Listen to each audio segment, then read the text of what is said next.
My mic wasn't on that whole time. Just want to let you know that too. My name is Jason Duran. Thanks for coming out. My mic was off that whole time. That's funny. So what I got going on here is I've been working since 2019 on a comic called Star Wars: The Dark Hunter. Hey, there we go. There's Jimmy. He said, "How you doing, sir?" Just give him a little intro quick. I did the whole thing with my mic off at first. No problem over here. So, what is the Mr. Miyagi got you painting the fence, or what's going on back there? Like that? Look at it. Yeah.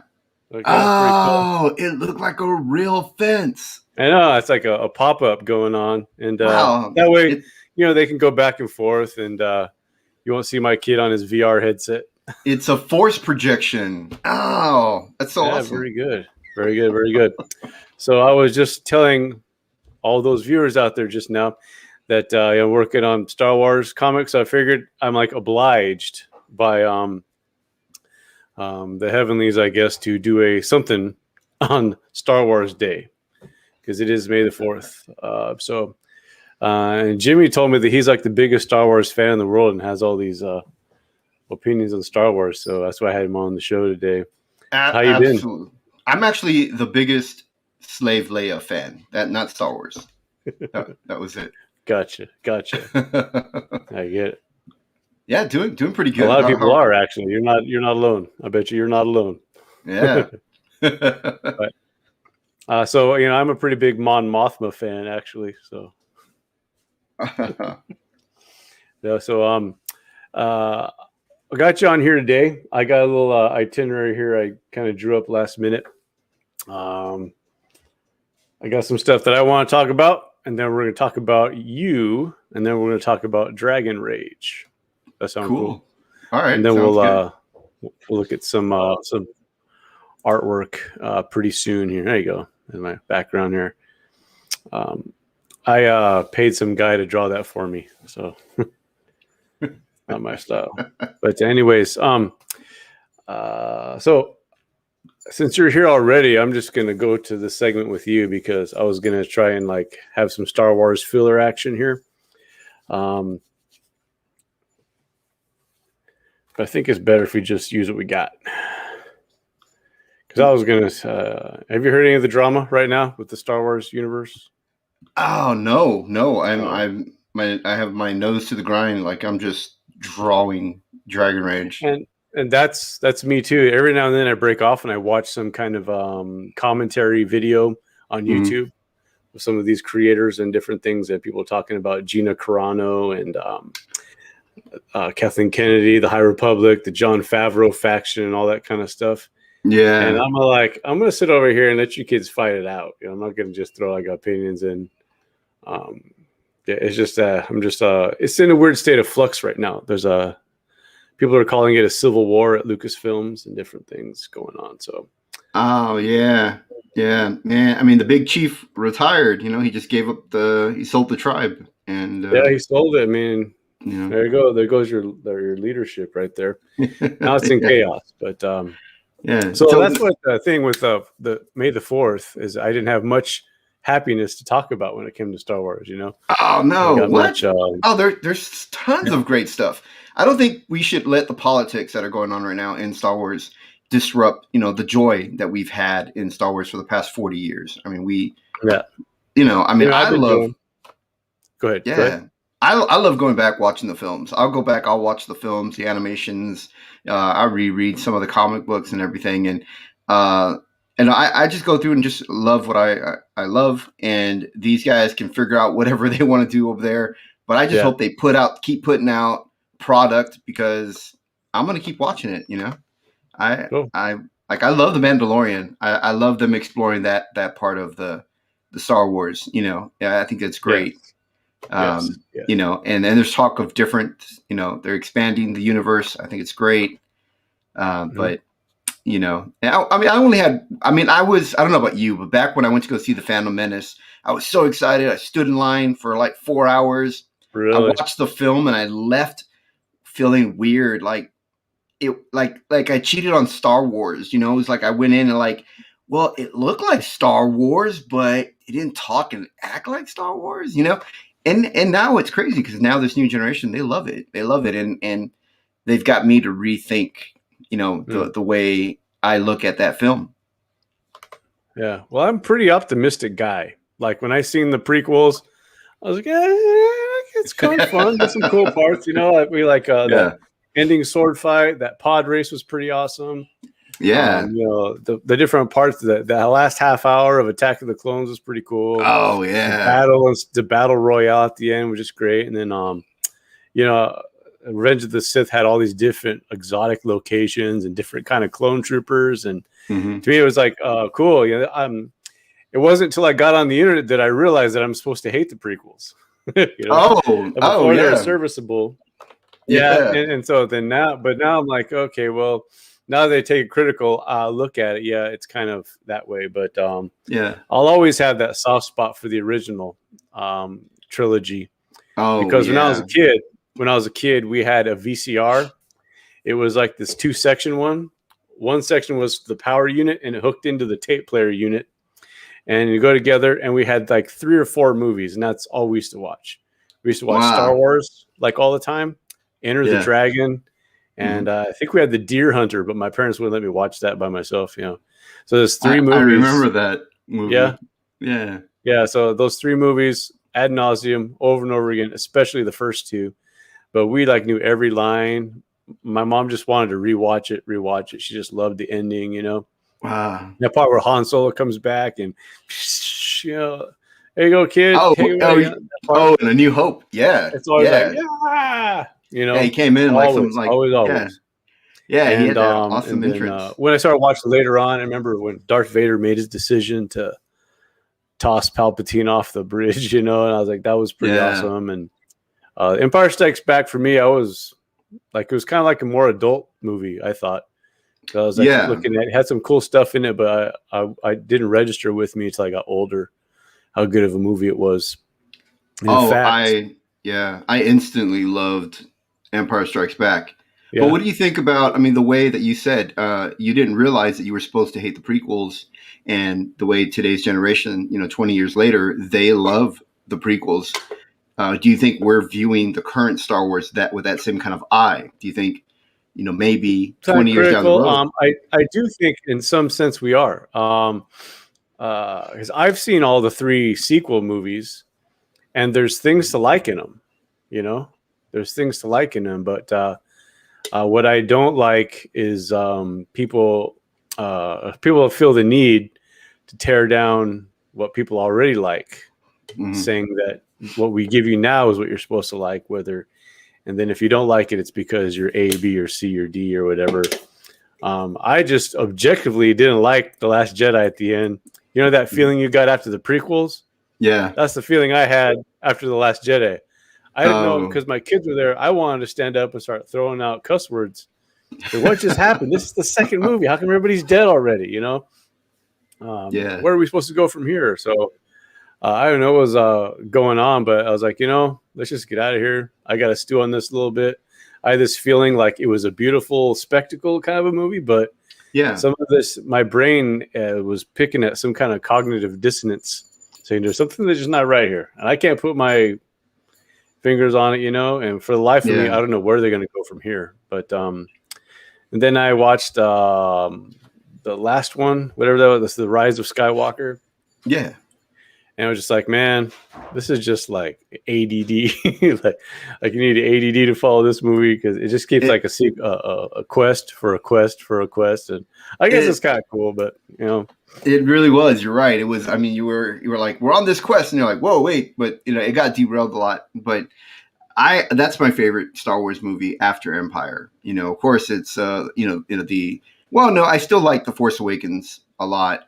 Of course, A New Hope, Empire Strikes Back. I do like The Force Awakens and Rise of Skywalker. And I know people are going to hate that I'm saying, I'm even putting that in the list, but still, those are the only movies that I'll really watch over and over. The others I watch with friends when we feel like Star Wars, but other than that, I don't watch them on my own. Right. Well, as like rewatchability wise, I wanted to rewatch Rise of Skywalker, but there's something in there that I liked. Like there's like, it had some things in it that I still had the urge to rewatch. The Last Jedi, I wanted to rewatch it just to make sure I saw what I saw. Like, did I miss something in here? Yeah. You know, the Force Awakens was good, but it wasn't as good as the circle of friends that I had at the time.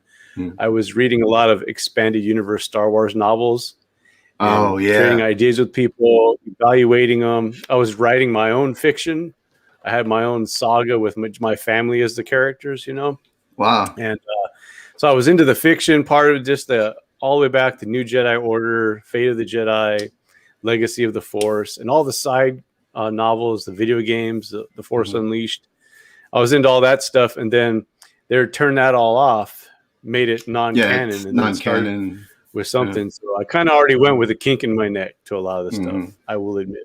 I went with a kink in my neck to half the stuff. But The Force Awakens was serviceable. And but I look back at stuff like Jason and Jaina Solo, Anakin Solo, Ben Skywalker, Mara Jade. And I think they missed out on a whole lot of opportunities. So I liked it when you're talking about when they had the twins, right? The twins. Yeah. And Mara Jade. Oh yeah. She was Black Widow. That's basically what she was. Yeah, Black Widow. Spy. Yep. Hand to the Emperor kind of thing. Black Widow with the lightsaber, man. I mean, who doesn't want to see that? That'd be pretty sweet. So that's fine. So the Mandalorian, though, they really took back some serious nostalgia stuff. I mean, yes. They mentioned Life Day. Remember, he mentions Life Day in the first episode. Yeah. Which is throwback to the Star Wars Christmas special. And then they had obviously the Boba Fett weapon, the pronged rifle. Yeah. That's from the Star Wars special from a cartoon. Wow. And then that guy Queel talks about your ancestors conquered the great beast, whatever. That's what he was referencing it. Wow. It had a lot of cool stuff in there, you know, but so I'm liking The Mandalorian. I think some of it's kind of slower paced, you know, maybe it's a TV thing, whatever's going on, but serialized. Yeah. So I'm thinking to myself, like, this is cool if they go in this direction. I just kind of like, some part of me just wants to jump in there and say, you had to bring back this and this. Come on, do something with, you know, these things. So that was great. And then they have you heard about the High Republic? Yes. Mm-hmm. Okay. Have you seen or read anything of that? It's a publishing initiative right now. It's just not, doesn't look appealing to me. I think it's because I'm creating my own pocket universe kind of right now, and I'm just kind of It's supposed to be like 100 something years before the prequels, or 500 years or something, and Yoda's like a midlife crisis Jedi right now or something. I don't know. I don't know what's going on. But they have a whole order. Everyone wears yellow robes. It's kind of weird. I think Star Wars is the universe is so vast now. It's like so big. There's been a lot of publications and like books, expanded universe, and then what we've seen in the films. And I think Star Wars means something different to everyone. And it's a little hard to really, for all of us to come in and really be unified on, you know, it's hard to make a film that everyone's going to like, you know, and Jon Favreau, I thought, was doing a really great job of that with Mandalorian. And I'm surprised now that people are starting to attack him now. You know, it's right. You know, it's like I think some of it's political, but I do think Favreau wants to get back to what people like. That's why he brought Luke back. And the X-Men that one. That was like that was awesome. I was happy. I was like, right on, man. That's the Luke that I read about in the books. Yeah, I was Luke that I read. Yeah, to me, it was people that I grew up with. Kind of weird because when the ship Luke was 40. When the ship came around, you know, and it starts flying in, I went, oh, I thought it was those two X-wing fighters that helped them win those spiders in that cave, and I thought, oh, so they're coming back, you know, they're gonna help them out, and then you know, it was crazy. It's Luke Skywalker, and I tell my wife, who didn't grow up with the movies, and I went, dude, that's Luke Skywalker. I got so excited, and she's like, who's that? You know, but so I just kind of turned, but I was excited about it. Once I seen the saber, I was like, it's Luke. Yeah, it's green Luke. saber. I don't know how they're going to do this. I don't know who they hired to play Luke, what they're going to do, but it's going to be Luke. Even if they're doing like one of these over the shoulder, you never see his face kind of cameos. Yeah. It's Luke. It's totally Luke. Hey, Yeah. how's it going, Rich? Where? How you doing? He started off with this, so I don't know what he was commenting on. Earlier in our conversation. Right. And then John Favreau, most political. But yeah, he seems to be a guy that's kind of like holding back a flood and protecting the baby at the same time. That's the image I get of John Favreau right now, holding back the flood of political stuff and still trying to keep together the vision and what Star Wars is like. So that's my take on that. I like The Mandalorian a lot, and I know they're going to be launching off and doing some different things with Star Wars universe, like the Republic, like Rogue Squadron or something. They're trying to expand it out. They're giving Cara Dune. They were going to give Cara Dune her own show. There's rumors that she's on her way back, so we'll see. I hope though that they do expand some of these other parts of the universe. I know that Lucas Arts, in the video games has really expanded past just what we've seen in just like Return of the Jedi or Star Wars in their video games. And I'd love to see that in television or even in film. Rogue Squadron is still one of my all-time favorite Star Wars stories. I think, and it didn't have a single Jedi in it, and I thought, well, I mean, Vader at the end he was once Jedi, but they did have the Sith Lord at the end, but I still thought it was great, man. A really, really great film. Rogue One, right? Yeah. I liked it. It was great. They were on a mission. They were on that quest. They were the underdogs, and it was good. That's good. Yeah, I liked it too. There's something Rich talking about here. Yeah, I heard that story too. Alan Dean Foster's not getting royalties. Timothy Zahn, though, Grand Admiral Thrawn is like front and center in most of the publishing thing. There's a whole. So he may not be getting royalties from his previous Thrawn trilogy, but maybe he should be being paid for the new stuff. Is that a Disney thing? Because I had heard accusations against Disney not paying royalties out to other people who work on their properties. Yeah, I don't remember exactly, but that sounds about right. That was like Disney was because Alan Dean Foster wrote the original adaptation of A New Hope. And he goes back. I think don't quote me. I think he also wrote the Splinter in the Mind's Eye too. I think was a follow up, which it was Luke and Leia romance going off together, and they just canned it and started with the because when Empire came out, they had to can it, But he was getting into that. Timothy Zahn was the publishing revivalist. When he came back and wrote Heir to the Empire and everything, that brought everybody back to the bookstore to read Star Wars. Here's Luke, Han, and Leia. Yeah. And he was always just like the big three. Have Luke, Han, and Leia, concentrate on those guys. He says start off every book on a Star Destroyer for some reason, always. Yeah. And, it is a good novel called Scoundrels. It's basically Ocean's 11 run by Han Solo. Right. Just super creative stuff like that. Like just taking a genre like a heist film, putting Star Wars onto it, and just doing stuff like that. Wow. So he's just a good author. He's the one that created Mara Jade and got her married off to Luke, Wow. That would have been so great. I mean, they adapted Heir to the Empire and all that, and what was one called the Dark Rising or something like that. Yeah, and there's one about the ships. Yeah, and it was all adapted into graphic novels, and Dark Horse Comics published them, and they were great, man. I loved it because they had visuals, to it. And Richard Ware, man, there's a YouTuber that's taken those novels and edited them on top of the audiobooks. Oh, no way! Yeah, oh, it's pretty good. I'm gonna watch that. I'm gonna search for that. He does little animations. If I can look it up for you before we totally take off later on. But, but Tim's on respect.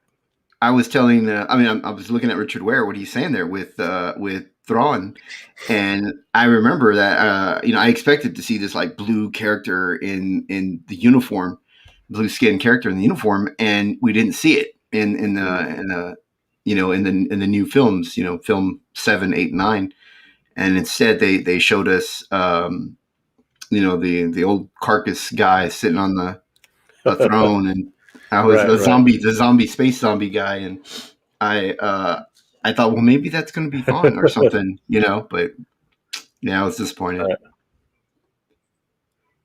Yeah, it's a bummer because Thrawn came about. He introduced him almost the same way. Thrawn always had like this Sherlock Holmes kind of brains to him, appeal. Mhm. Like you're smart. You're this Sherlock Holmes guy, and he always has his sidekick who's Watson. And so the original trilogy, he had this guy. I think it was Admiral Paleon. He started off with as an ensign or whatever. Then he's Captain Paleon, and then later on, Paleon's like 90 something, where Jason Solo kills him when he's a Sith. But in the new books, he does have another guy named Eli Vanto that he kind of takes by the hand, teaches him everything he knows. And even the last book I listened to, there's still a guy that a lady, she's a female. Well, I gotta kill this call real quick. Just call me. Good. He teaches her everything she knows, and by the end of the book, she's calling the shots and stuff. And he's always like this teaching guy. He's not just the big bad kill everybody like Darth Vader used to be, like you fail me, crunch, But he was always passing on wisdom, and he was that kind of. He kind of appeals to me like that. Like he's leaving behind a legacy. When he dies, he's going to have all these other commanders that now can think like him strategically, think steps ahead and stuff. That's always been that appeal to me with that character right there. That reminds me of something, that a question I've had, and this goes back to Rise of Skywalker. When he's talking to the Emperor, and the Emperor says, he said, that he served him before in the first war. Do you know who that guy was? There was a guy that was running the new not Death Stars. I mean, not Star Destroyers. They got that new name now. Those, right? There's a guy, right? There's a dude, and he's like older. He's the one that shoots the redheaded kid. Yeah. Yes. He's in he's in uniform, and he's like, I don't know, he's a general or something. But he tells them, and that he served him in the war before, and he'll serve him again or whatever. But I went, who is that guy? Like, is he from a previous movie? I couldn't place him where he was, or I don't know. That would have been great to have Thrawn in there to go down to just see it all the way to the end. So we have some closure on that guy too. But it'd be kind of cool. Yeah, it is good stuff. But I think there's stuff to be admired. Like, I'm sympathetic towards creative people because I am a creative person. So when they're coming out with something, not everybody likes it. I'm kind of trying to optimistically see the good in it, or try to see. I can see where that guy was coming from. I can see what they're trying to do there, whether or not people will like it or not, I'm finding out. You just kind of have to say la vie, and do something else, or just worry about it. Work on the next thing. That's what my thing is. If people don't like it, just work on the next thing. Get hung up on it or butt hurt about it. Yeah.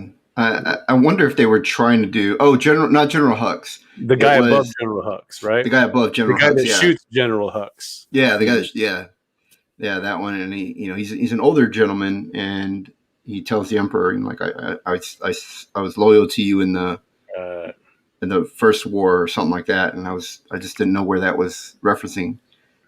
But I wonder though, with Star Wars, why they didn't stick to some of these books that had already been out there. Was it the fact that when he came in and worked on Force Awakens, was it that as a Star Wars fan himself, wanting to, and I'm referring to the director, going, I want to do my own thing with it.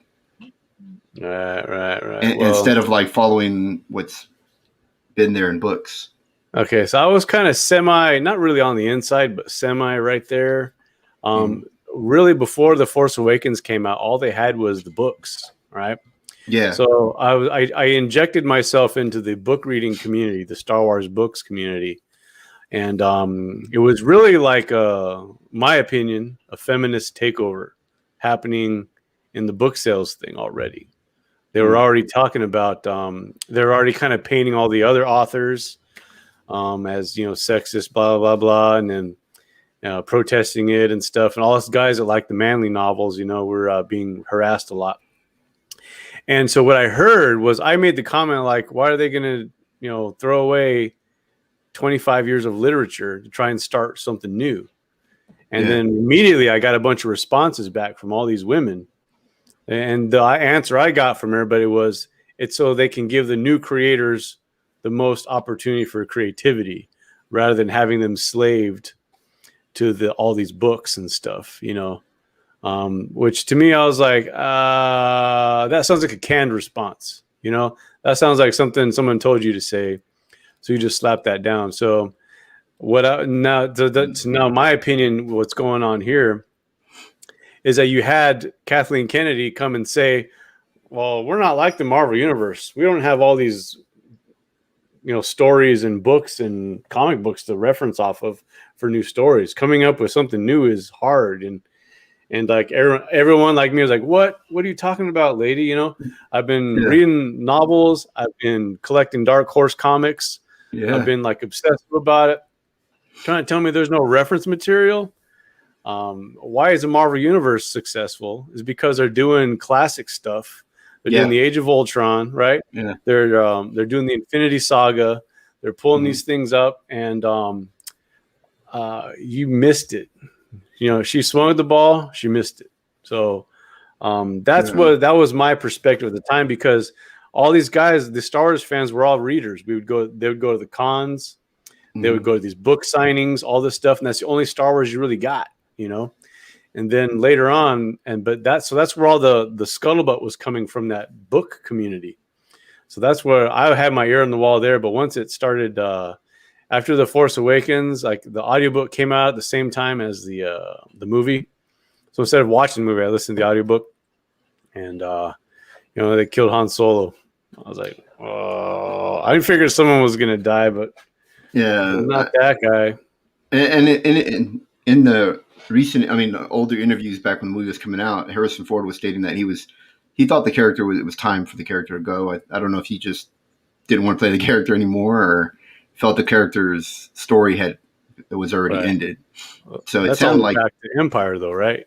Yeah, because what I heard, this is where I'm sorry to interrupt you, but that he thought the Han should just be dead after Empire, because he was going to go off do Indiana Jones and start something new, but he brought him back for that last one.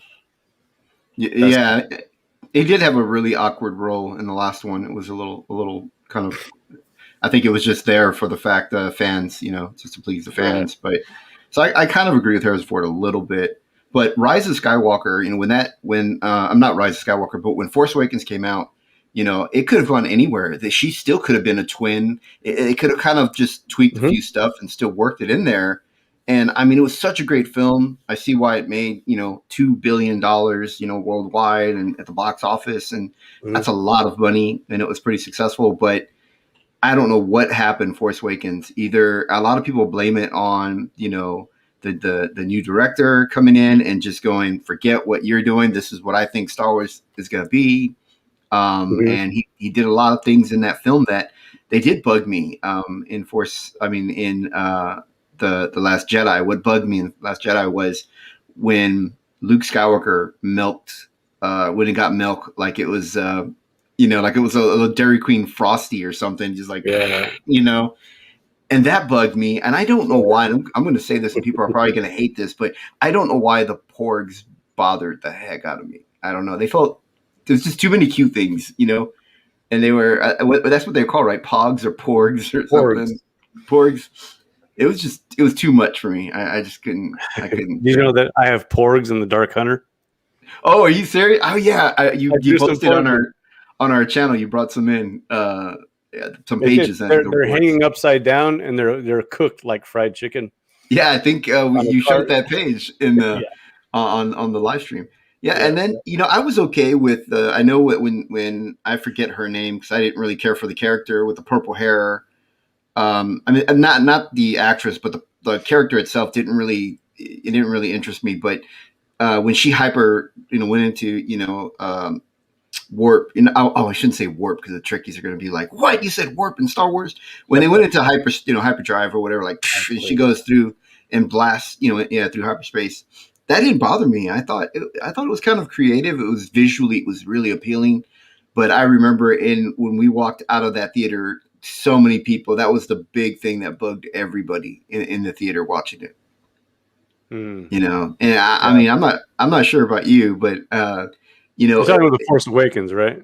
The last The Last Jedi. Jedi. Okay, all right. Yeah, the second movie. It just it looked like Star Wars, but it didn't feel like Star Wars to me. And those were the three things that bugged me. But other than that, I go back and I watch it, even the unedited version. I don't know if you've seen, fans have gone back and edit that movie. Really? Yeah, have you seen that? They take out like Finn and Rose, and yeah, there's edited versions of what they feel the movie should have been, and it actually, I kind of agree. I've watched it and go, oh, it is a little bit better. I love their edits, but I still watch. I can still watch the original, but those are the three things that bug the heck out of me. Yeah. Hey, Rich, no cussing, all right?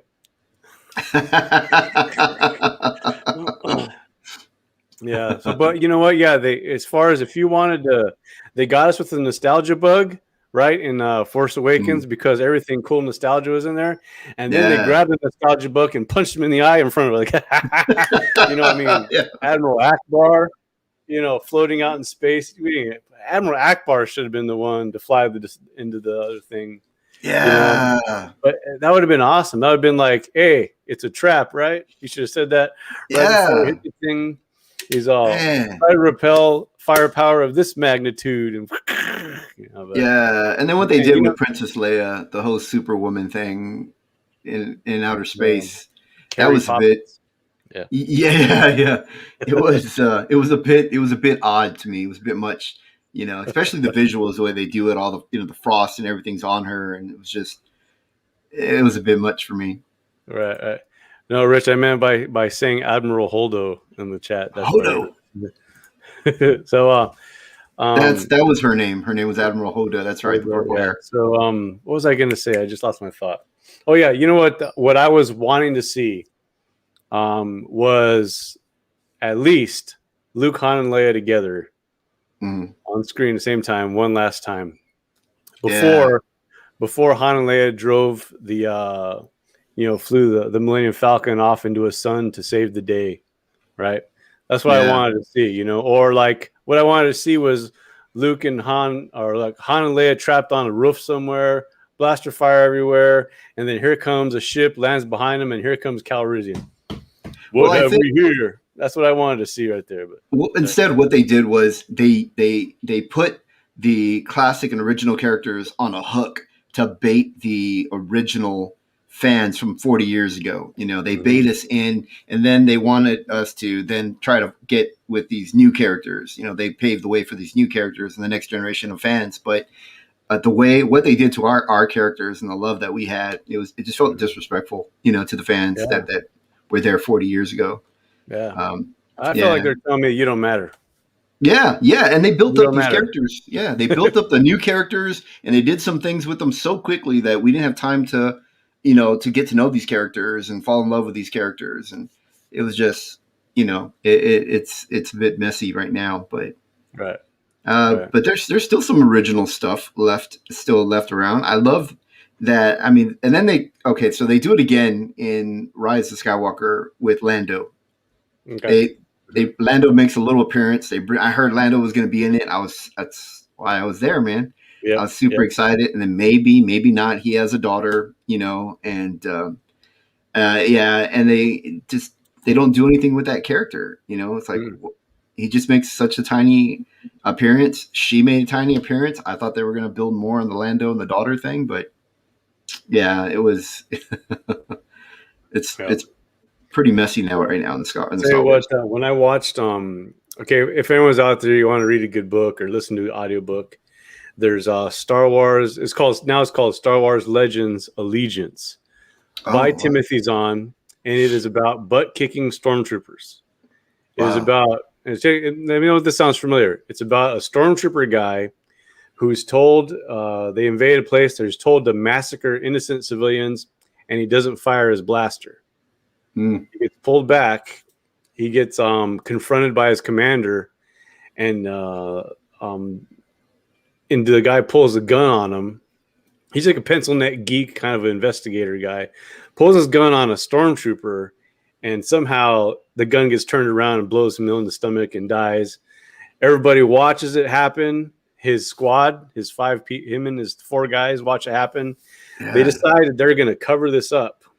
They launch the guy's body out into space, or they hide it somewhere, and they take off. They get it in interior.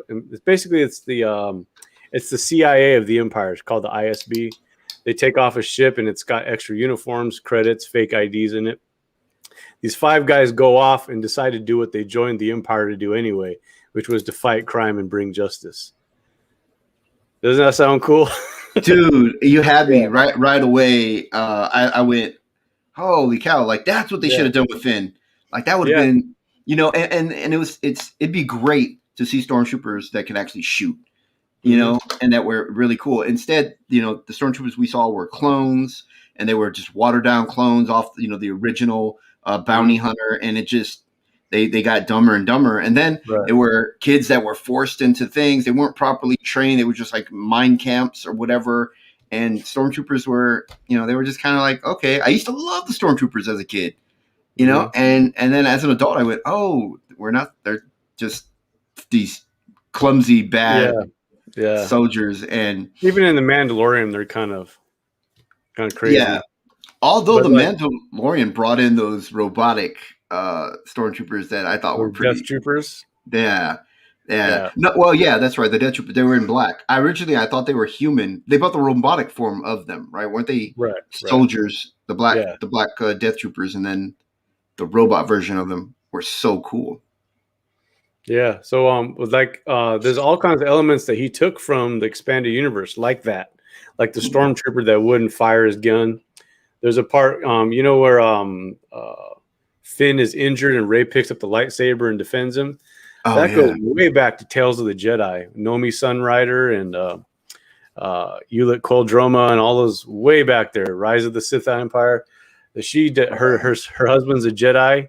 He gets like tricked and killed, and she has to pick up the lightsaber, and the Force just flows through her. She defends him, and her daughter and stuff. And there's little hints like that I could see where they take this stuff from, but it never really came through. And I don't know why they didn't do the twins, because Jaina Solo was more, she's a butt kicking Force user lady, just like Rey. Yeah. But I don't know why they didn't just use that too. But it's kind of a drag. I can stay up all night worried about what could have been, but right now. Yeah. And in a way, I used to really, really envy the people, and like, you're very knowledgeable, and I used to envy all the people that knew, had experienced all the things that were expanded in Star Wars. And I never really did. I just kind of stuck with the films and a couple of comic books. And then I think in a way it's actually kind of a little easier for me to enjoy the current films, because I'm not, I don't have all these other things to compare it to. And those stories, now that I hear them and you're telling me about what's in the expanded universe, is so much better than what it was in the movies. So I can understand the frustration of fans who've gone beyond the movies. But in a way, I'm kind of glad I'm a little more limited and narrow, a little ignorant in Star Wars universe. Yeah, totally. Like Star Wars was your girlfriend from high school, but all of us guys were married to Star Wars. It's kind of the same kind of similar violation, I think, or less intense, I would say. Maybe that's a good comparison. Maybe that's not. Yeah. So yes, that's good. So I'm glad you had some stuff to talk about with Star Wars. I mean, I don't know who's really into it, who's not into it, but I'm a huge Dark Horse fan. Right now, that's all I buy is I go back and I buy the Legends compendiums and the collected editions of everything that's going on from Comixology and in print sometimes too. What do you think about where I'm at? Dark Horse released the original script George Lucas had written before Star Wars became what it is, back when it was Luke was the still Star Wars. Yeah, when it was the Star Wars. Yeah. I liked it. At first I was like, man, why are they just milking this thing, till it's gonna die? But then I looked at it, you know what? Because it's George Lucas's ideas, it feels like Star Wars. Have you read it or seen it? It's on Comixology, and I Yeah, just started reading it. it's And Mike Mayhew artwork. So Mike yeah, Mayhew is one of my current influences. I've got old school influences from when I was a yeah. teenager. Then I got new, 35, 40-year-old influences Well, today.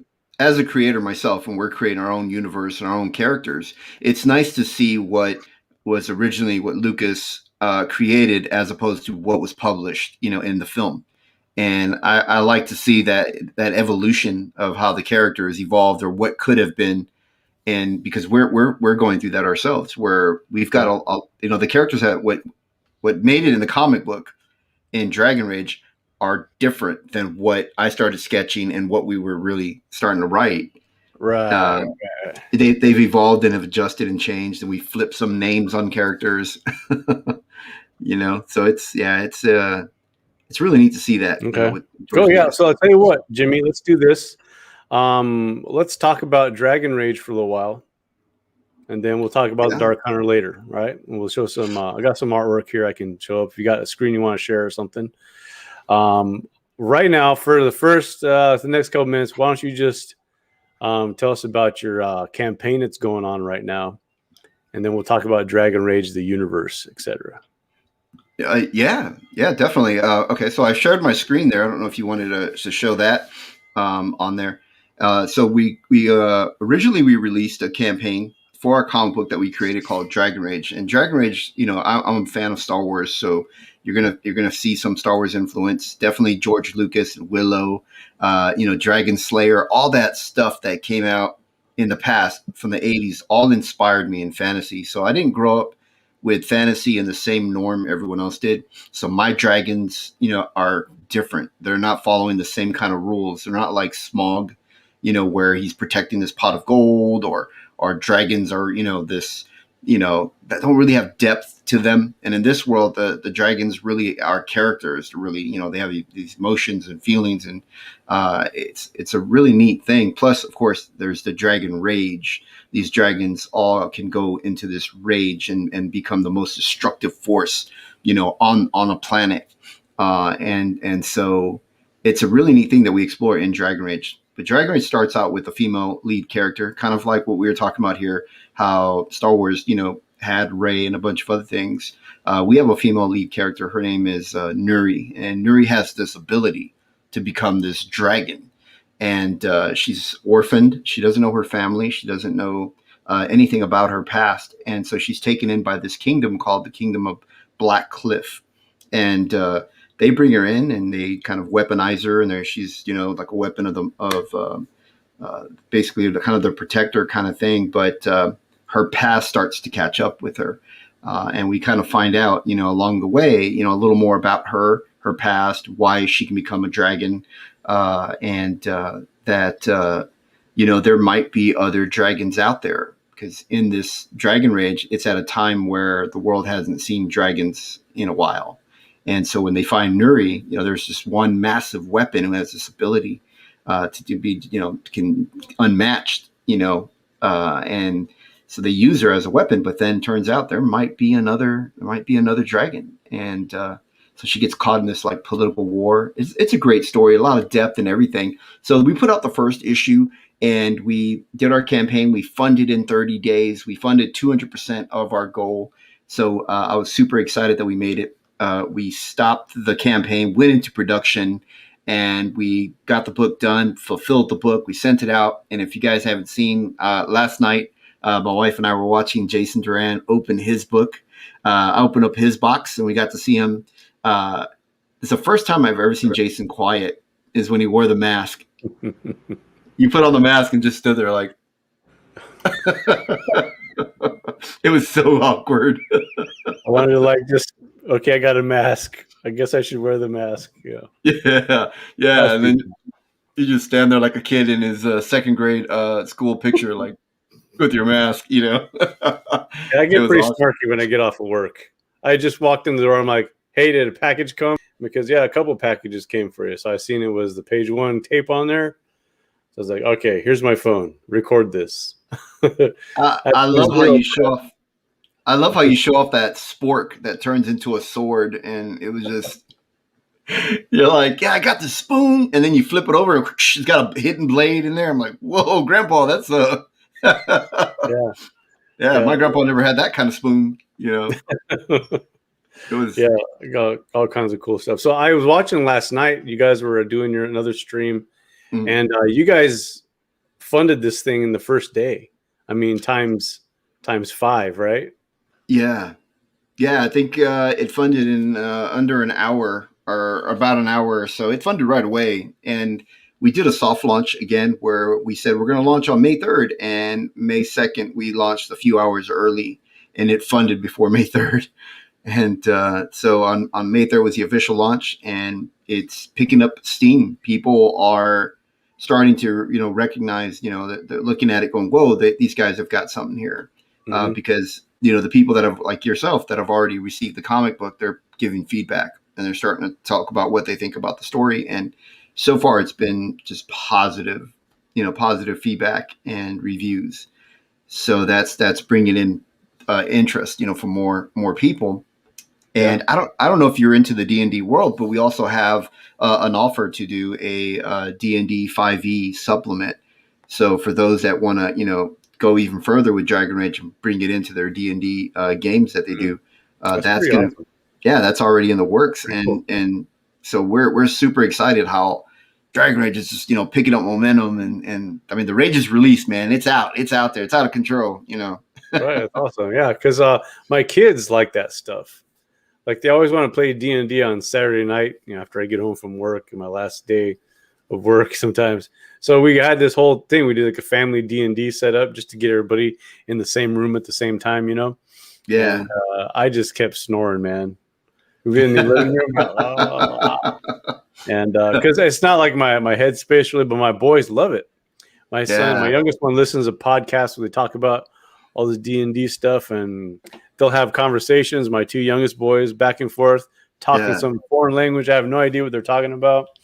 Yeah, same here. I don't know anything about D&D, and I didn't grow up with D&D, so that's why my dragons and fantasy, the way I approach it, is from the things that I mentioned that I was influenced, from George Lucas, and I was influenced from Dragon Slayer, and those are my influences back then, and so I don't know a whole lot about D&D, but my co-creator Dave Philpott, who co-created this with us, and he's the writer, he was really big into D&D.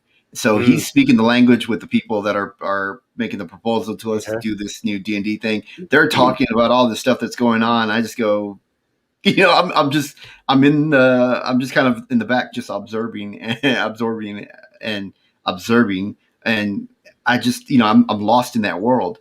But Yeah. it's amazing how passionate people are about it, and it's huge. There's a huge market for it. So I'm excited about it, man, and I love learning more about the D&D stuff.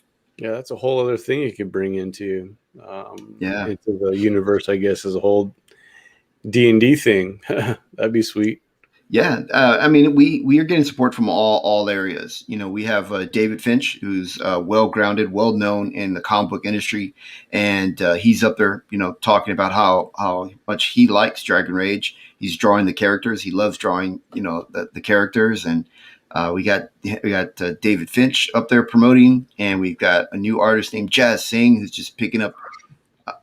He's getting so much attention, and then now we've got the D&D where we're going into the D&D kind of thing, and Dragon Rage. I just can't believe when people see it. It inspires something in them. They're really interested in learning more about Dragon Rage. Yeah. And I wonder if George Lucas ever felt that way when he was first doing Star Wars. If he felt, that I'm sure it was a lot of struggle. I've seen the documentaries, and I've seen where, it was a lot of struggle for him.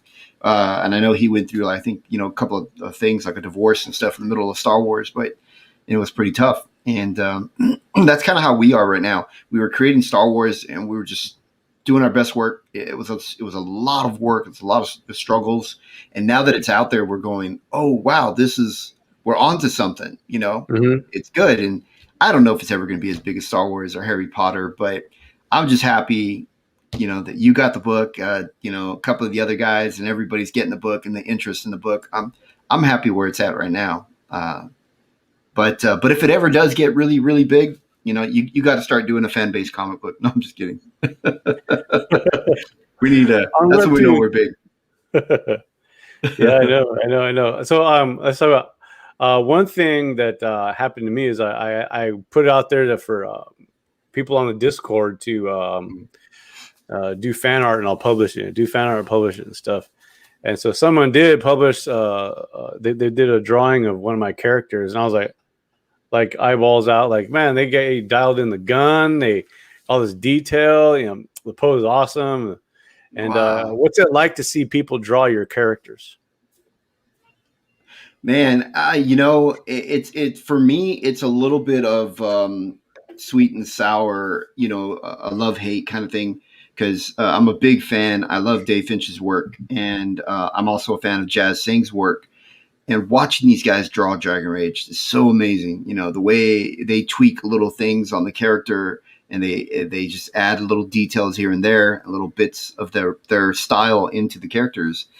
And I look at it and I go, I love it. But then I hate that they're drawing my own characters better than I am. These guys are so talented, and I think that's what really helps elevate Dragonrage, is at least visually, is that Dave Finch doing some artwork, Jazz Singh's competing up there with them, and I'm behind trying to we're all friends, but we're a little competitive, and we're all trying to top the next guy, do better stuff, and it's really, really pushing visually what Dragonrage, what the world, what it looks like, and Dave Philpott, of course, I mean, he's a great writer, and people that haven't read the book yet, once they read it, they're going to discover how good it is. So I'm a visual artist. I don't describe stories as well, but Dave Philpott, his writing, if you read it, it is so great. Page one just drags you right into the story. He gets you right in, draws you into the story, and the reviews that people are coming back talking about the reviews. When they talk about the characters, I go, holy cow, they get it. Like they understood everything that was going on in the story and more, and I just go, wow, it's so neat to hear other people talk about Dragonrage. Right on. It's great. So I like how it was kind of like, I guess he's telling a tale in the beginning. What we see, a lot of the action in the book is him telling a tale of what happened past, and then it's forward from this point on into the rest of the story and stuff. And I like that a lot. Watching it, reading it, checking out some of this, because the writing is the other thing that I do. So to also see how other guys go about it and put stories together, different things. To me, I consider myself really a storyteller in everything that I do, as far as art and making videos or whatever, just telling a story of something. So, I mean, you do it all, man. Mm-hmm.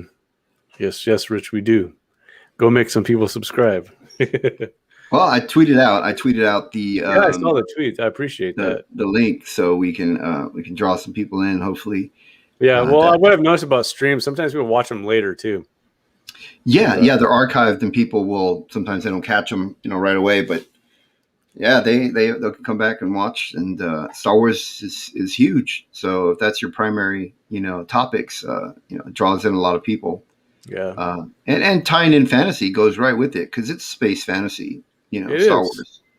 Yeah. One thing that I was thinking about this morning is that one thing that I don't have in any of my books yet, or my not books, the Dark Hunter route, is like the big monster that everyone fights. Yeah, you get a lot of that in all the comics. There are some big monster that they got to fight. In the movies, they had the Rancor, they had the Wampas. They had the sea, the pit of Carcoon. Yeah, I forget that guy. It's Sarlacc pit.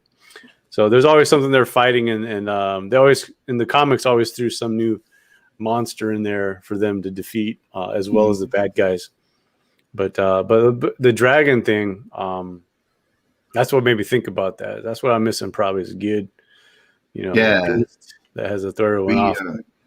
In Dragon Rage, you we're introduced to Drago's father, and you guys get to see that he meets his father in a very unique way, and his father's just not what you expect, you know. And in Mhm. issue two, we already have issue two already in the works. I'm actually starting drawing issue two, and we introduced some new characters, and we have the title. You know, the first one is Dragon Rage Cradle of Embers, and we're introduced to this, you know, the birth of it and these characters and Mhm. the universe. But then in the second one, things really pick up, and it's like the middle act, you know, like a middle Mhm. act of a play. It's dark, a lot of stuff going on, and that one that we've already created the title. And actually, if you're interested, I tell you guys what the title is.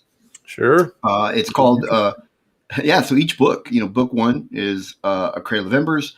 Book two is Dragon Rage, The Bloody Fate of Kings. Mhm. So things pick up a little more. It is so cool. Thrago goes out and he's going after Nuri. You know, he hears the story of a girl.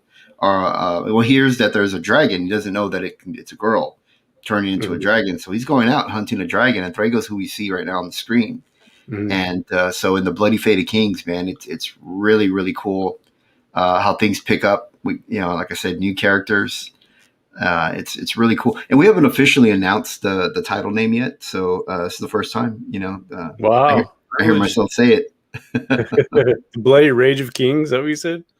The Bloody Fate of Fate Kings. of Kings. Gotcha. Yeah, yeah. So Wow. it's Cool. I thought you were gonna call it, the Cradle of Embers was part one. Part two is gonna be a hot mess, but I guess you kind of yeah, it's pretty that much probably what's would have been a happening. great title. It is, man. It's a hot mess, dude. A lot of stuff going on. Characters run into each other. They go head to head. It's pretty cool. Yeah, as far as PageOne Comics goes, you guys still developing other stuff? You still got the Veil of Night or whatever going on too in the Yeah, background? we've got another book. If you go to, we have another book called South of Olympus, which southolympus.com right now leads you to PageOne Comics. Velonite.com leads you to PageOne Comics. So those are the two other stories that we have in development. Mhm. Velonite deals with magic, and South of Olympus has more of a Clash of the Titans meets X-Men, kind of a Greek mythology and superhero feel to it.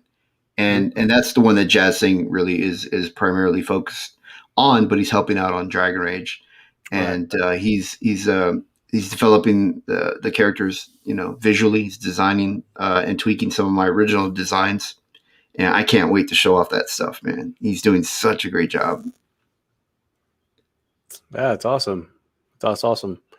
What was I going to say? Oh yeah, I was going to share one of my screens now. Yeah.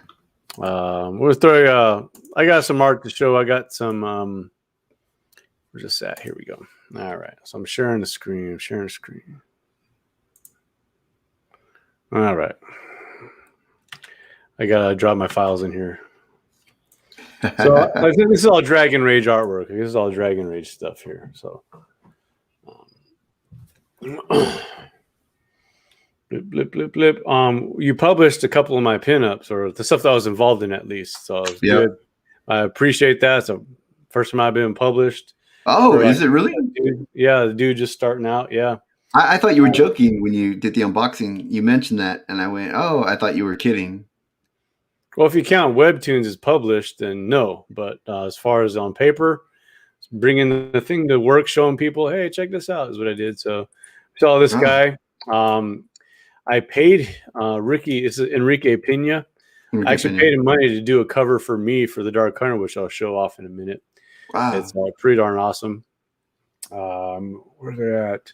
So we've seen the mag version, right? I get the mag. I loved it, dude. When you showed Yeah. that to me, I was Right. like, "Oh, that's going in the book for sure, man."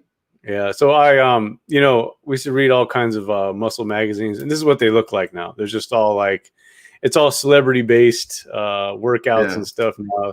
Not really a lot of workouts from trainers in there, but so yeah, so that's what the idea for this was, because this came about because my original idea was this one here. Oh yeah, that's Been right. working out, and the inspirational posters at the gym are all dragon oriented. Yeah. Dragons, dragons, dragons everywhere. There it Um, is, Dragon Slayer. That's one of my favorite movies. Yeah, Dragon Slayer, Crouching Tiger, Hidden Dragon. That was the first DVD I ever watched, I think, Oh, back in wow. the 90s sometime. Yeah. Mhm. Either that one or The Gladiator, one of those two. But I think they came with Oh, my mother-in-law's DVD player. That's what I wow. was watching. I think But for here's me it the was The Matrix. I got the first oh DVD I yeah, ever bought was The Matrix. Yeah. The Matrix might have been the first movie I ever downloaded from LimeWire. Yeah, there were so many. I remember I saw a guy at a convention. He was playing The Matrix, and I said, "How did you get that?" Yeah. Yeah, LimeWire. We did some research. The Dark Hunter was a play that we did at church, right? So we did this one play before where it was a boxing match, and people would show up just to what we put up a boxing ring in the middle of a park. People would show up, Yeah. but we had this part in it where it was a spiritual warfare part, and they would the angel and the demon would come out and sword fight in black light. So it's black light sword fight in the middle of this ring. Wow. So I said, guys, we need to do some research for some of the sword fight and stuff. So we got all these kung fu movies and use it as a reason to watch kung fu movies. So that was our research for that. So where's this at? So here's the close-up version of Landon Huber's Dragonrage pinup thing. Really close, no. He's such a great artist. I love that he's got a very unique style. Very unique. Yeah. He posted some of his surrealist paintings on our Discord for a little while. Oh. And just watching them, you're checking this out, you're like, man, I'm starting to question reality myself. I mean, they're just pretty intense. Now, he did some artwork for the Dark Hunter, too.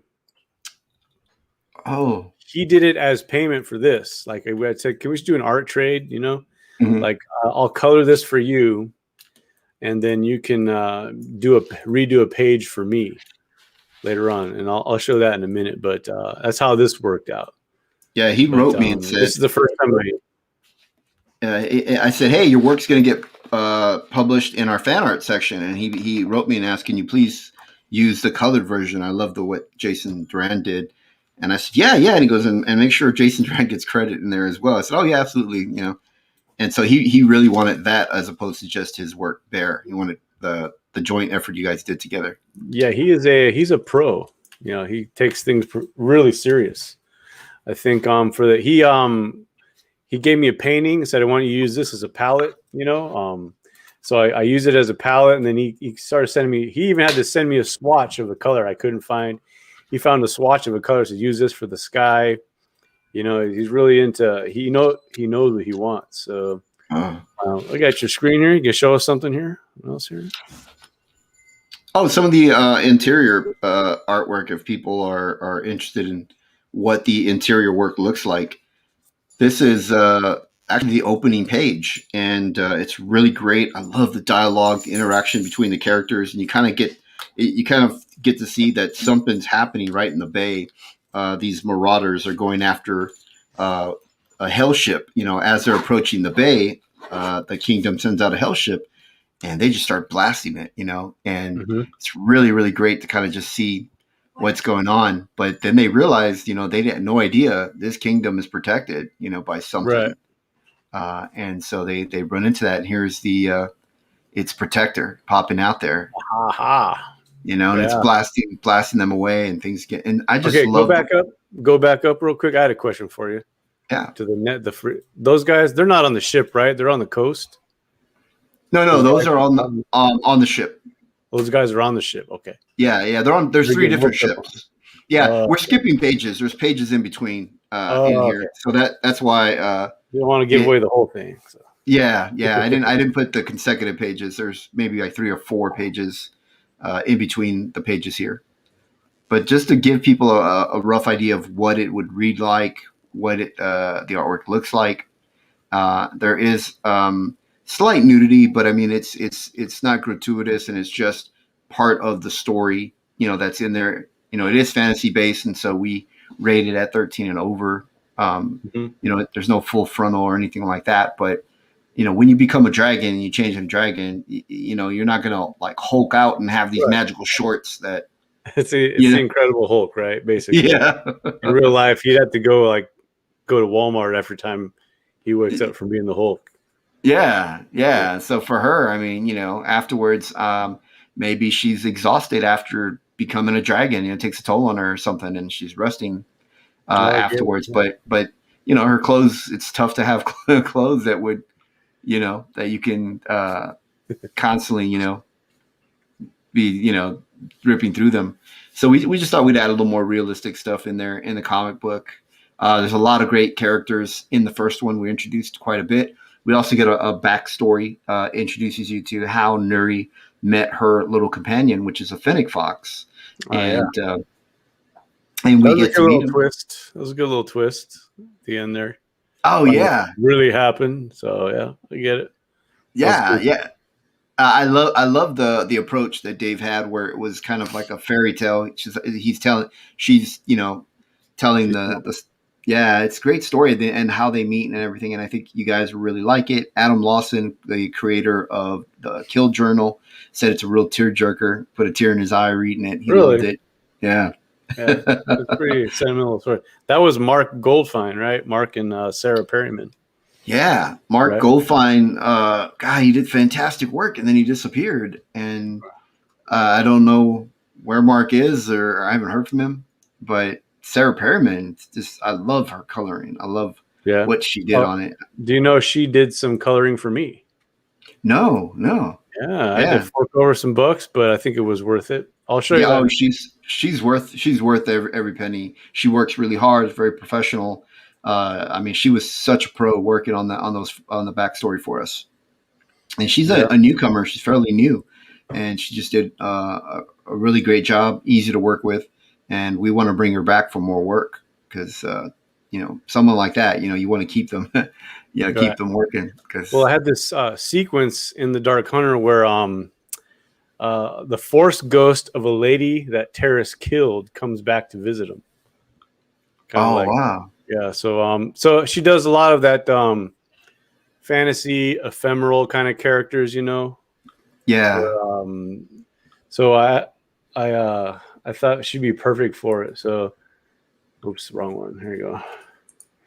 So this force ghost comes back and visits him. He in the first chapter he kills her when he's a Sith, but now he's like apart from the Order, trying to get everything right. I love that glow. Yeah, where's the first page? This hooked me in when she showed me for A4. This one right here. Oh, wow. I'll send you a sample. Let me know if you want to continue. So she sent me this. Wow. I really love that blue. Like I was like that blue color. Yeah. It sells it for me. It's a little like your style. Yeah. So I think it fits in the Dark Hunter pretty well. It's not going to be like a sore thumb sticking out two totally different styles, Right. Well, this I used a different program to do all the inking and the penciling.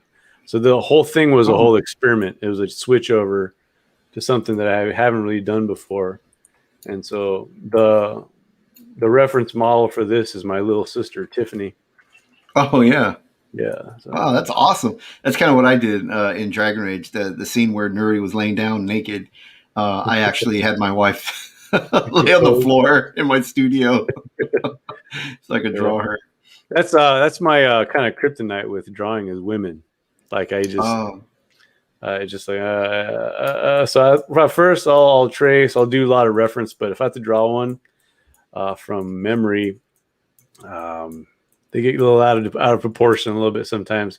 I'm working on it, but I'm getting better at it though.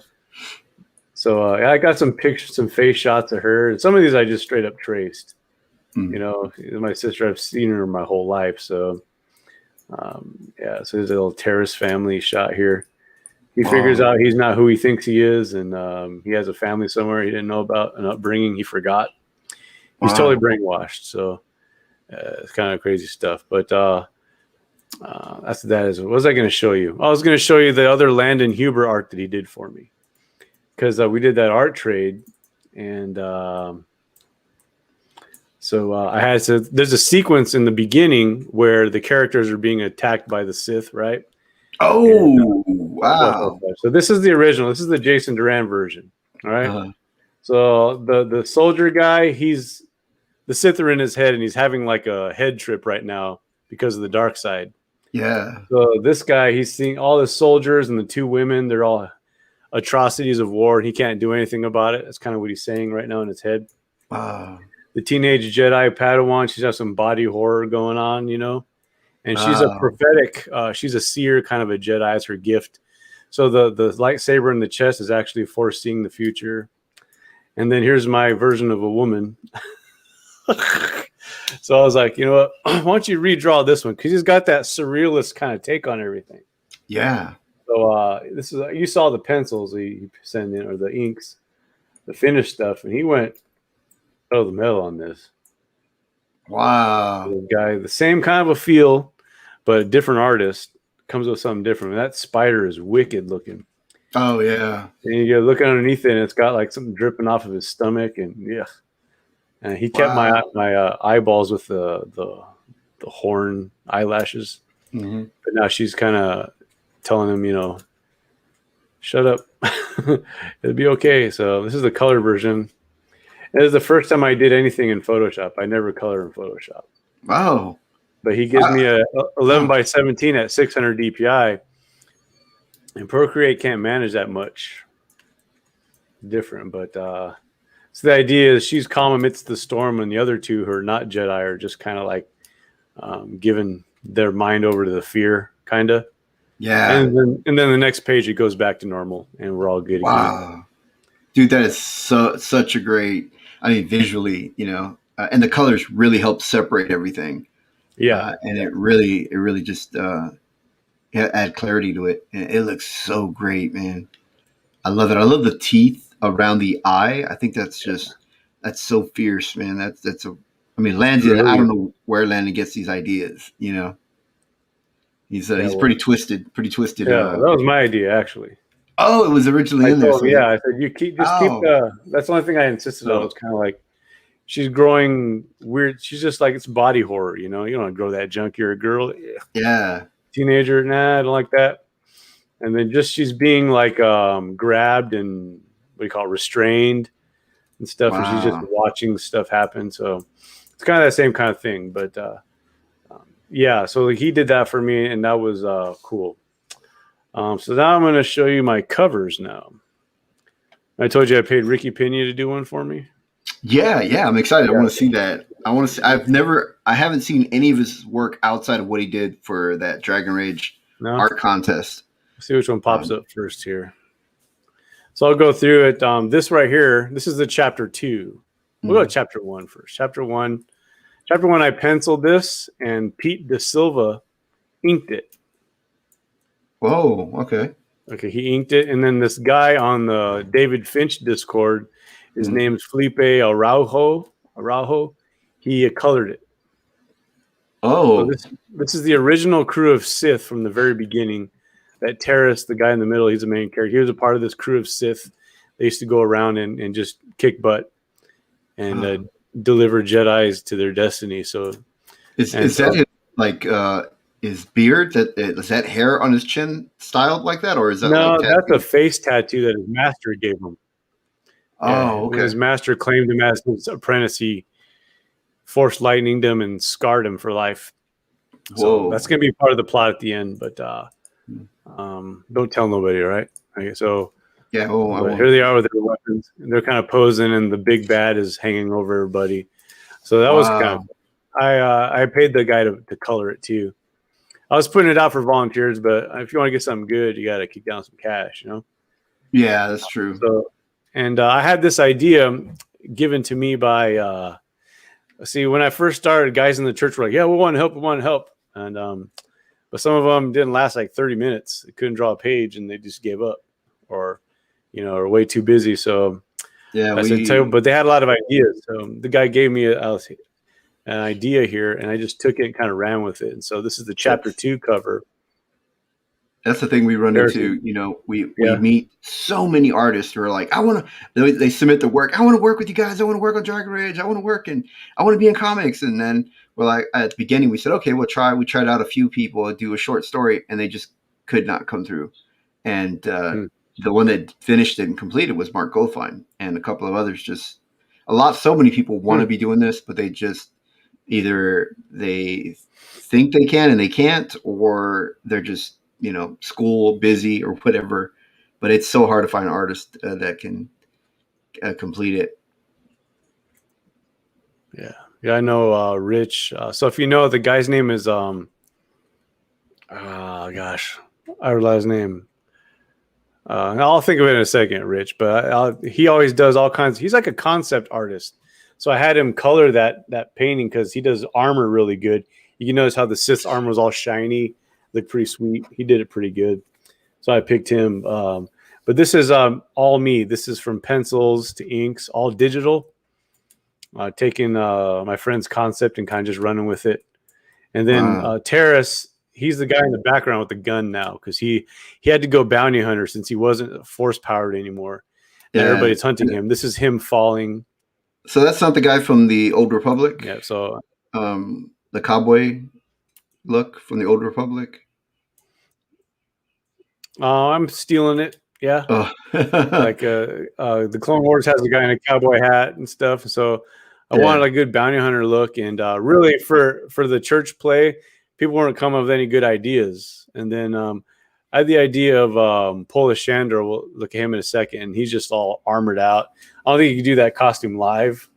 But this is the best we could come up with for Terrace. Was like, he's got to hide his face. So when you take off the mask, you see the tattoo on his chin and you know who he is. He's being hunted. So his alias has to have his face covered. So this is what we could come up with right here was a guy with a social distancing mask, so that's kind of what we did there. But I colored it, drew it, penciled it. But here's Enrique Pena's one. And what I told him was I said, I want to do a cover illustrating for chapter 3 that Terrace has to make a choice. So this is what the saber in the middle. This is what 1980s Prince would look like if he was a Jedi. It looks like Prince the. He does got the Prince because it's the little the beard thing going on. Prince did his that little goat. Yeah. So, but I was like tripping out, man. He's so very precise artist. Look at his line work. Yeah. And this is digital too. He did ink it digitally. Oh, he showed me a great bunch emotion. Of pencils. Wow. I mean, the emotion in the character is so great, man. And that's the artwork he used on the background of the for the stream. You flip them over on opposite sides. Exactly. Yep. It's great. I love it. You can't see him in the middle. You can't see him, but on the other side, you can see a little bit of both. Yeah, so, I like that. Hey, I paid money for it. I'm going to use this thing. I paid money for it. I'm using it until people tell me, "Quit showing me that." Yeah, I'm blasted everywhere. So, yeah. Wow. It became the icon of the Dark Hunter on Webtoons. So it is so what great. I told him, I want him to wear the Luke Skywalker jacket from Empire Strikes Back, and then I want him to have the same gauntlets he had on in Chapter 2, but then also have the Van braces from Knights of the Old Republic that Zane Carrick wore. So this is kind of what he did, but this is great. Wow, I love the symbol. Your graphic design skills are really good. Like I like the way you lay stuff out. Well, thank you. That's what I was before. I used to design and print flyers for churches and small businesses. So that's kind of my background before getting into comics was a graphic design thing already. Oh, okay. Yeah, you can see it. You can see your design skills. SoCal Fellowship Graphics. Pretty good. That's actually a pretty good name. So, I just learned some tricks. Yeah. That is so good. I like it. Yeah, I'm glad. So I'm doing some new artwork, and you were asking where Mark's been, right? Yeah. I miss Mark so much. I had to draw him. Oh yeah, I lost the link to the Discord that he used to have. I click on Discord now and I can't find. Oh, it doesn't pull up the link for me. Okay, let me tell you what I'm doing right now. I'm entering chapter 3, right? it's the home stretch. I'm just grateful for where I am with the book, and all people like you that I've met, you and Mark and everyone else has been helping me out and stuff. So what I'm doing is I'm drawing people into the comic as side characters. Oh, cool. And so I told him, I said, you can come, you can be involved here. And what's up, Michael? How's it going? Ha ha ha. One of the stage actors from the original play. So he, I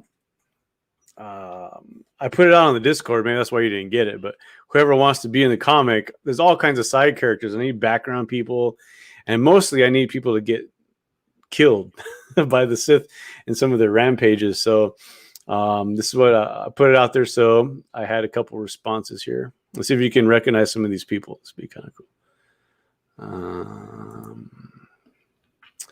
This is page 1 of chapter 3. Okay, so that's such a great. I love that space. Like, is that like a space station? Yes, it is. That. There's a planet called Karlaka Droman something. It's a planet in actual Star Wars lore that's a gas giant. So this is a gas mining station. Oh, I thought, yeah, like so they can dock. The ships can dock. The ships can dock and see these little cylinders. Yeah. They drop this down there and they mine the gas and bring it back up to the ship where it's refined. Wow. They pump it out.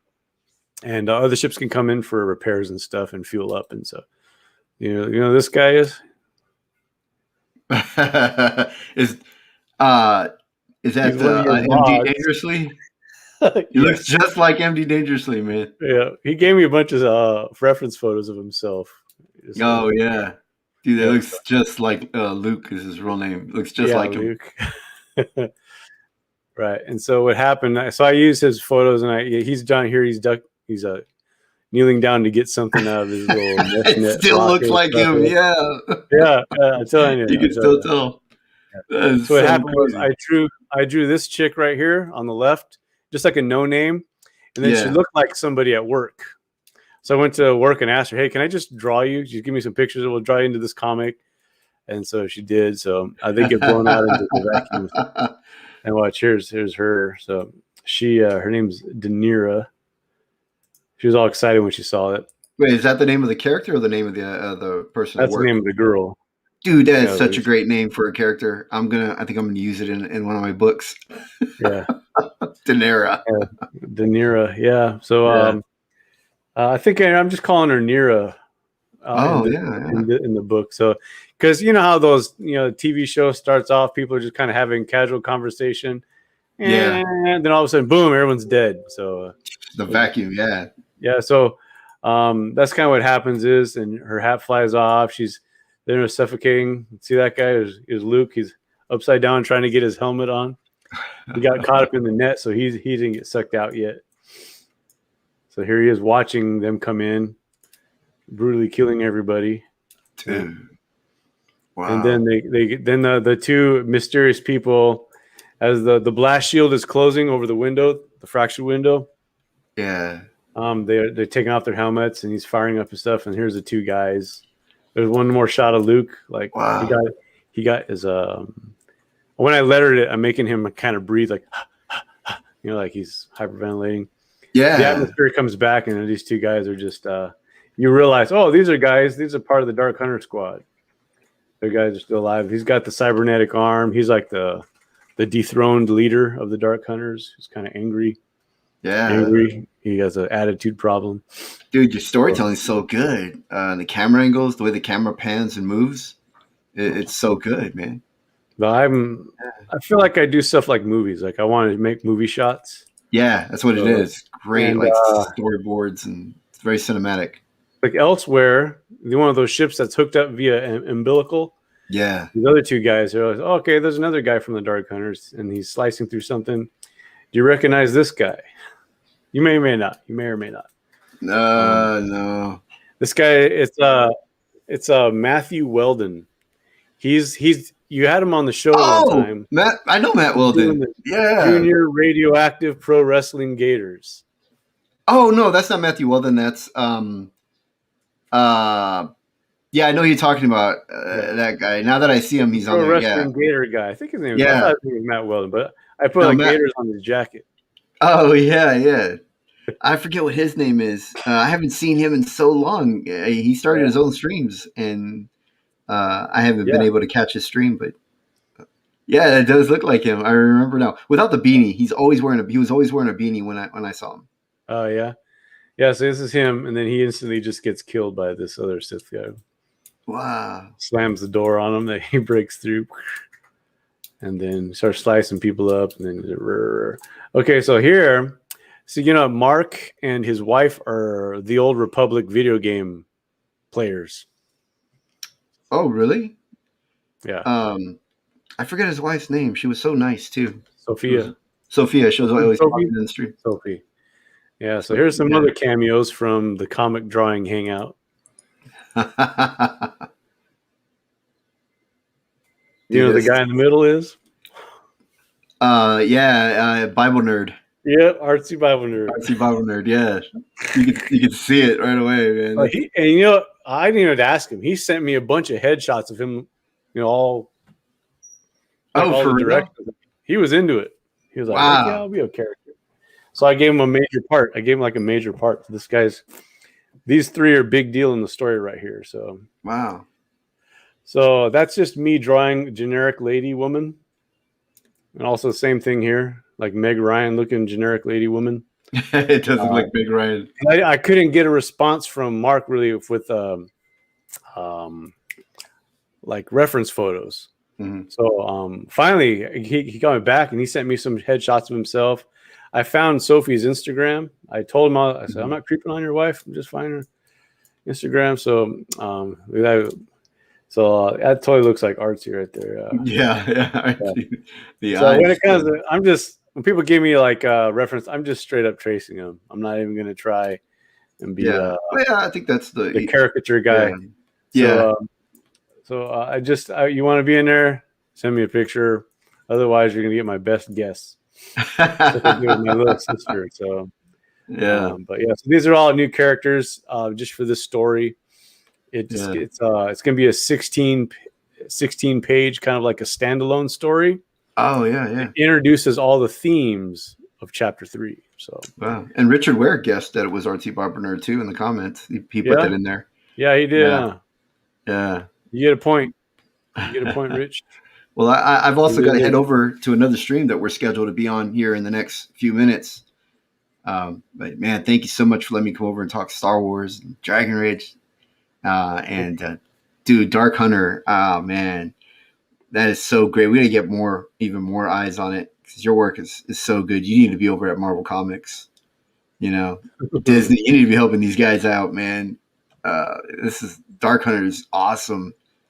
And I know you bring in a lot of your own original like designs and characters, and God, that would be so great, man, to see in the actual like Star Wars universe, or see them canon or something. Yeah. So do you want to be drawn into the final episode? I wouldn't mind, dude. That would be awesome. Oh yeah. I could do me or Anna, one or the other, or both, whatever. If you have space, I can send you headshots. And see what happens is I'm going to do some other stuff at the end. There's going to be a rebel base, not a rebel base, but a base that's kind of like a rebel base, and other people, pilots. I got Jackal Squadron. I got to populate too at a cast. So I'll be in touch with you, all that kind of stuff. But I thank you for coming and helping me do this Star Wars stream, because just me going over stuff is kind of boring. It was a privilege, man, being over here. I'm so excited that you're streaming now. It's so cool. I'm excited for you. And let me know what the story is, what the characters do, and Anna and I can take photos in those camera angles, Yeah, definitely. And that way make the reference easier. Right. So I will do that, and I'm planning on finishing the Dark Hunter before November of this year. I started. It's been a year plus right now. I need to get back to some husbanding and some fathering. Spare time's got to go away. So it's going to be I'm going to bring it to close fairly quickly. Chapter 2 is always longer, but now we're at the finale. So I think this story is real fast paced. I'm trying to set the tone for the rest of the chapter 3. But anyways, thanks for coming out there, Mr. Jimmy. Thank you, man. I really appreciate it. And thank you everybody out there, man. You guys watching, if you're watching now or in the future, thank you so much. Right. And yeah, if you don't mind, I just Dragonrage is on Indiegogo, so if you guys get a chance, check it out. Please It's a do. Please do. super sexy book that is very, very popular right now. It's picking up interest. It's good. I'm glad to be kind of a part of it too. All right. Well, thanks, Jason. I appreciate it. I'm gonna run. I gotta prep and get ready for the next one. We're doing Get ready. a lot of press stuff right now. Hey, it's campaign time. I get it. Go for it. Yeah. All right. Thanks, Jason. Thank you. Have a good day. Okay. Well, there goes Mr. Jimmy. I'm gonna go ahead and get gone too myself. I think it's actually going a half an hour over than what I thought I was gonna. But thanks everyone. If you're still here, look me up on the Discord. I guess I gotta send Jimmy a Discord link again, so you can figure out where it's at. But we'll see you over there. Rich, Michael, JP7, thanks for coming out. Anyone else who's watching this right now, I appreciate you showing up. Happy Star Wars Day. May the 4th be with you. This is the May. All right. If you want to check me out on pretty much everything I'm involved in is J Duran Art 911. You can find me on Instagram, Twitter, YouTube. Go over. The links are in the description for my Webtoons comic, Star Wars: The Dark Hunter, and Jimmy's Indiegogo run, and PageOne Comics website. If you want to keep abreast of what's going on at these properties, please do. Thanks for coming out, and may the Force be with you all. Bye-bye.